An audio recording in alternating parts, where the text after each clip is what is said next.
Mobile technician ഇന്നൊരു awareness video ആണ്. കാര്യം എന്താണെന്ന് വെച്ചാൽ ഇപ്പോൾ സാംസങ്ങിൻ്റെ ഏറ്റവും വലിയ പ്രശ്നം എന്ന് പറഞ്ഞാൽ അപ്ഡേറ്റ് ഇഷ്യൂവിൽ ലൈൻ വരുന്ന ഇഷ്യൂ ആണ്. അതിൽ ഏറ്റവും മേജറായിട്ട് നിൽക്കുന്നതെന്ന് പറഞ്ഞാൽ S23ലാണ്. S23ൽ മെയിനായിട്ട് ഇപ്പോൾ അപ്ഡേറ്റ് ചെയ്യുമ്പോൾ ലൈൻ ഇഷ്യൂ വരുന്നുണ്ട്, ഗ്രീൻ ലൈൻ ഇഷ്യൂ വരുന്നുണ്ട്. അതേപോലെ തന്നെ ഒരു ബഡ്ജറ്റ് ഫ്രണ്ട്ലി ഫോണുണ്ട് സാംസങ്ങിൻ്റെ A05.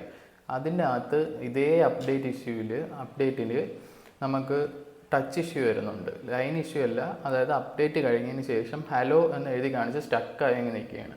പിന്നെ ഒരു റെസ്പോൺസും ഇല്ല. നമ്മൾ ബട്ടൺ പ്രസ് ചെയ്ത് റീസ്റ്റാർട്ട് ചെയ്താൽ പോലും പിന്നെ ഒരു റെസ്പോൺസും ഇല്ല. അപ്പോൾ ആകെ ചെയ്യേണ്ട ഒരു വഴി എന്ന് പറഞ്ഞാൽ പിന്നെ ഫാക്ടറി റീസെറ്റാണ്. ഓളിയും പവറും ഒക്കെ പ്രസ് ചെയ്ത് പിടിച്ച് ഫാക്ടറി റീസെറ്റ് ചെയ്ത് കഴിഞ്ഞാൽ മേ ബി അത് ശരിയാവും. പക്ഷേ ചില ഫോൺസൊന്നും അങ്ങനെ പോലും റെഡി ആവുന്നില്ല.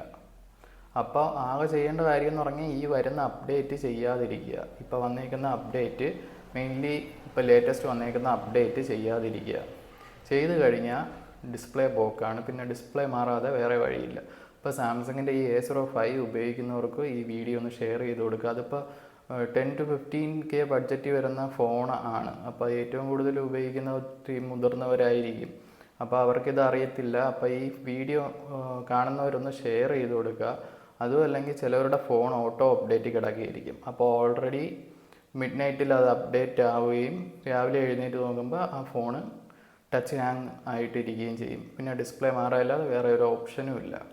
അപ്പോൾ ഇതേപോലുള്ള യൂസ്ഫുൾ വീഡിയോസിന് ഈ ചാനൽ ഒന്ന് സബ്സ്ക്രൈബ് ചെയ്യുക.